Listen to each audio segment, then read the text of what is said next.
मधुर मधुर कोयल बोले तुम्हें गूंजे उड़े आज भगवन, ओ गूंजे उड़े आज भगवन। कई बच्चे आकर अम्मा से कहते हैं, अम्मा मेरा जीवन समस्याओं से भरा है, इतनी परेशानियों के बीच अम्मा मैं कैसे ध्यान और जप के लिए समय निकालूं?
पे चल के देता जो ये संदेश, प्रेम के रंग सब रंगे, सबका है एक खिवैया, भीड़ में हो या रहे अकेला, आनंद में रमता जो नंदती नंदती नंदती नंदती नंदती वा, नंदती नंदती नंदती नंदती नंदती वा, नंदती नंदती नंदती नंदती नंदती देवा, नंदती नंदती नंदती नंदती नंदती देवा।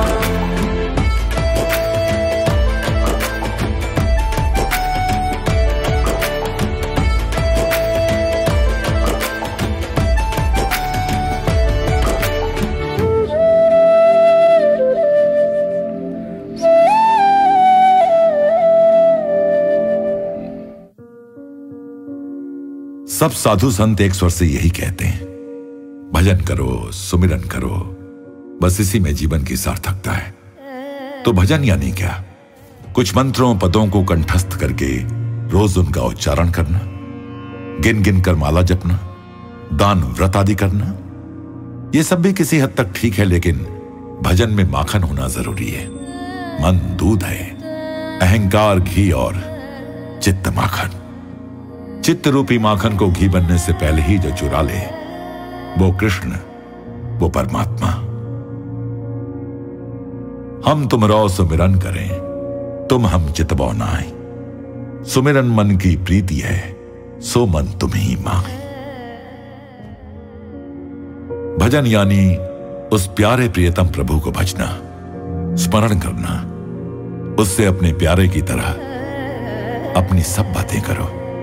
कभी उसके साथ खेलो, कभी रोट जाओ, कभी अपने हाथों से खिलाओ, कभी सब चिंता फिक्र छोड़कर उनकी गोद में सो जाओ। हर चीज के लिए उसका हृदय से आभार व्यक्त करना, ये याद रखना कि उसी की शक्ति है जो सब प्राणियों के माध्यम से कार्यशील है। भजन वो जो मैं को छुड़ाकर तू में ही डुबा दे। अपना कोई प्यारा परदेस गया हो और दिन रात मन उसे याद करता हो, पुकारता हो, तो ये सुमिरन ही तो है। अपने प्यारे के लिए रात रात भर जाग कर तड़पना भजन है। ऐसी ही तीव्रता थी अम्मा के भक्ति भाव में कि दिन भर की थकी अम्मा अपने प्रभु के मंदिर में रात रात भर रो रो कर उन्हें पुकारा करती थी। तप और प्रेम में फर्क होता है, फल दोनों का मिलता है, लेकिन तप में मैं मरती नहीं। प्रेम गली अति सांकरी, या में दो न समाए। तप में मैं और मेरी इच्छा प्रधान होती है, और प्रेम में तू और तेरी मर्जी। प्रेम स्वरूपी आत्म स्वरूपी सभी को नमस्कार। മഹാഭാരത ആ സംഭവങ്ങൾ, കഥകൾ, എഴുതിയ കാര്യങ്ങൾ ഇനി എത്ര യുഗം കഴിഞ്ഞാലും അതേപോലെ കഥാപാത്രങ്ങൾ ഉണ്ടാവുമെന്നുള്ളതാണ് സത്യം. कई बच्चे आकर अम्मा से कहते हैं, अम्मा मेरा जीवन समस्याओं से भरा है, एक समस्या खत्म होती नहीं कि दूसरी आ खड़ी होती है, एक हल होते ही दूसरी आ जाती है. ईश्वर का भजन भी मैं कई बार नहीं कर पाता हूँ. इतनी परेशानियों के बीच अम्मा मैं कैसे ध्यान और जप के लिए समय निकालूं? दुनिया में कोई भी समस्याओं से बचा नहीं है. समस्याओं से पूरी तरह निजात पाना संभव भी नहीं है. जीवन में लोग समस्याओं का दो तरह से सामना करते हैं. एक तरह के लोग वो होते हैं जो शांति, समता के और संतोष के साथ किसी भी परिस्थिति का सहर्ष स्वागत करते हैं.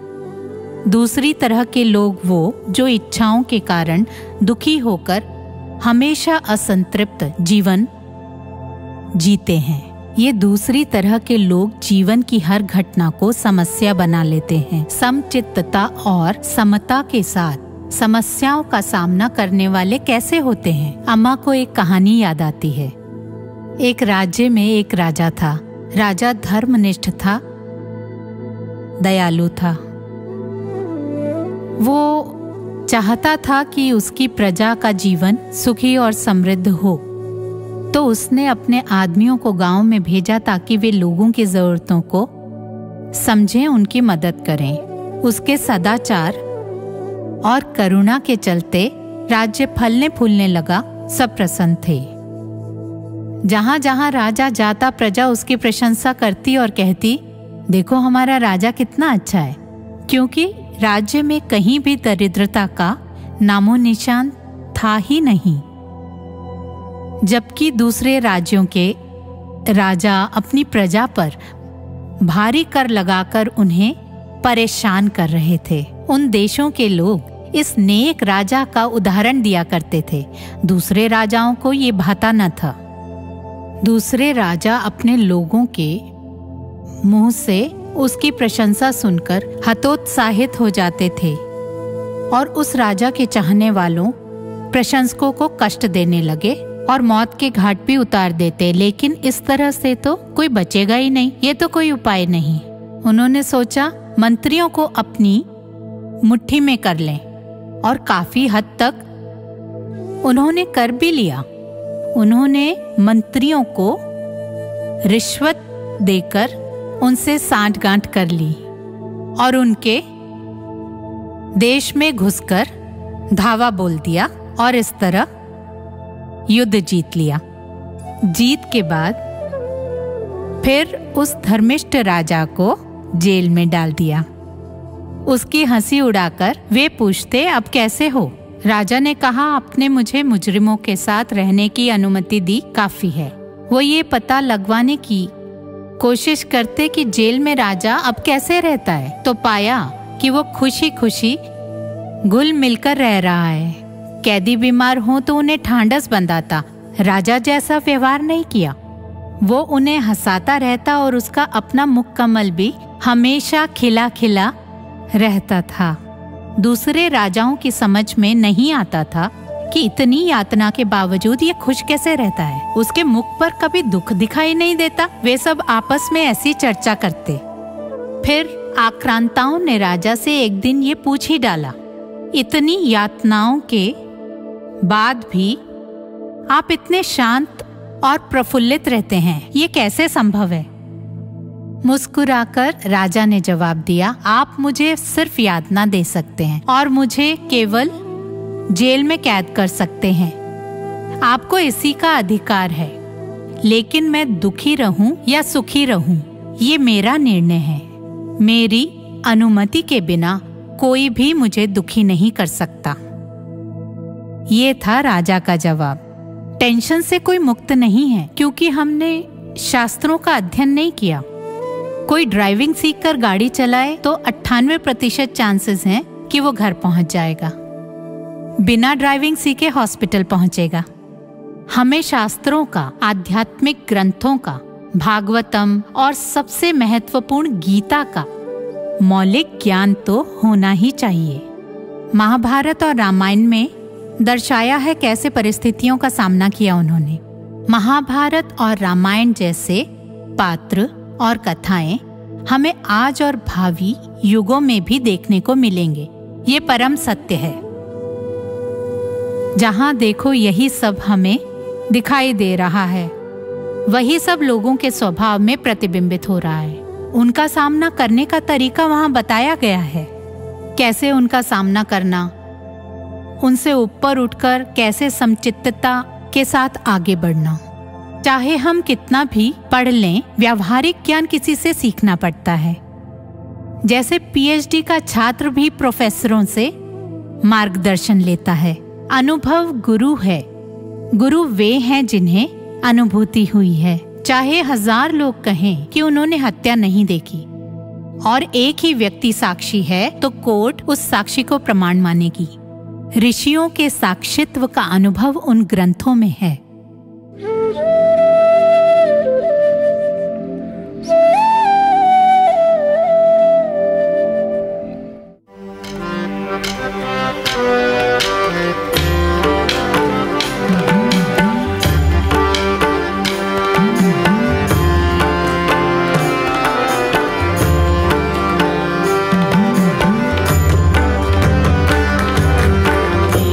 मधुरी कला मुरली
मधुर कोयल बोले डुमक डुमक गुंजुड़े आज मधुबन ओ गुंजुड़े और कृष्णा गोपाल कृष्णा राधे कृष्णा गोपी कृष्णा जोर जोर जोर और कृष्णा गुंजुड़े आज मधुबन ओ गुंजुड़े आज मधुबन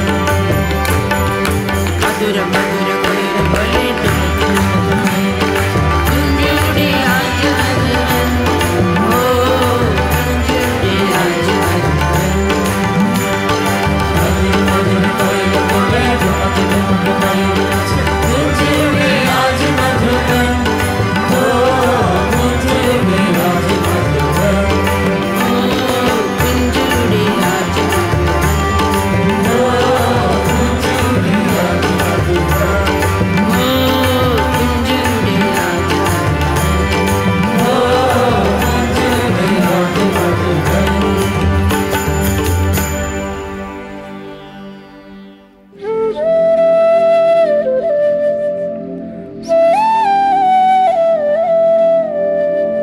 शिकागो से न्यूयॉर्क तक की लगभग 1300 किलोमीटर की लंबी यात्रा पर अक्सर अम्मा अपने बच्चों को प्रसाद देने और उनके साथ थोड़ा समय बिताने के लिए रास्ते में रुकती हैं। अम्मा का इशारा पाते ही एक वॉलंटियर कहने लगा, मुझे अम्मा के साथ यात्रा करना बहुत अच्छा लगता है क्योंकि मुझे ज्यादा प्रेम का अनुभव होता है और मुझे लक्ष्य की निकटता का अनुभव होता है। इस पर अम्मा ने कहा, अम्मा तुम्हारा लक्ष्य है इस विचार मात्र से तुम्हें नींद को त्यागने और सेवा करने की और 18 घंटे अम्मा के साथ सड़क पर यात्रा करने की शक्ति दे दी। ये सब संभव हो पाया क्योंकि तुम्हें लक्ष्य ने प्रेरित किया। अम्मा मात्र ये शरीर नहीं बल्कि तुम्हारी अपनी आत्मा है। उद्देश्य है इसे तुम्हारे भीतर जगाने का। जैसे तुमने अम्मा के लिए नींद का त्याग किया, सेवा की, उसी तरह अब इस धीरज और अनुशासन को जीवन में उतारने का प्रयत्न करना चाहिए। इसलिए हमेशा ये ध्यान रखें, लक्ष्य का होना आवश्यक है। अम्मा ने फिर सबको प्रसाद दिया।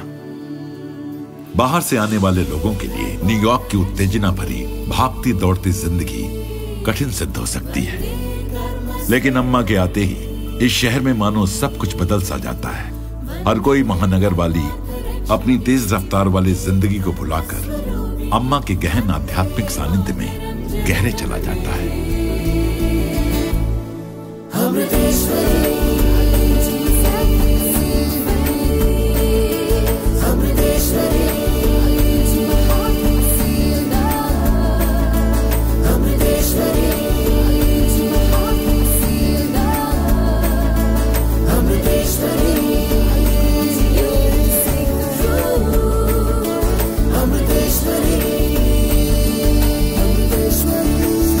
कभी न सोने वाले इस न्यूयॉर्क शहर के लोगों के लिए वक्त निकालकर अम्मा के साथ ध्यान करने बैठना उनकी सामान्य ऊर्जा से हटकर है।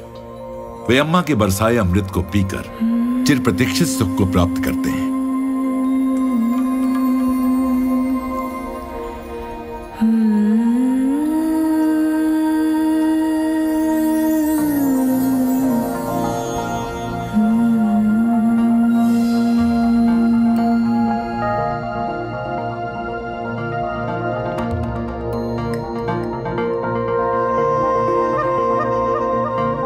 अम्मा विश्व भर में अपने स्नेहालिंगन के लिए सुविख्यात हैं और न्यूयॉर्क के लोग भी मात्र एक आलिंगन से मिलने वाले सच्चे अहेतुक प्रेम को अनुभव करने से वंचित नहीं रहना चाहते और वे निराश नहीं होते।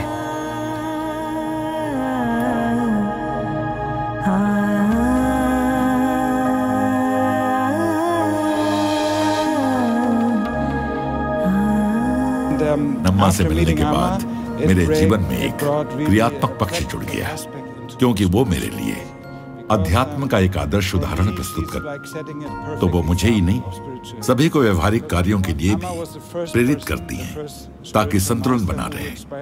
हम नियमित रूप से ध्यान भी करें और विश्व की सेवा में भी लगें। बहुत से भारतीय लोग भी न्यूयॉर्क में जा बसे हैं, जो अम्मा के सामने प्रस्तुत किए गए सांस्कृतिक कार्यक्रमों से स्पष्ट हो जाता है।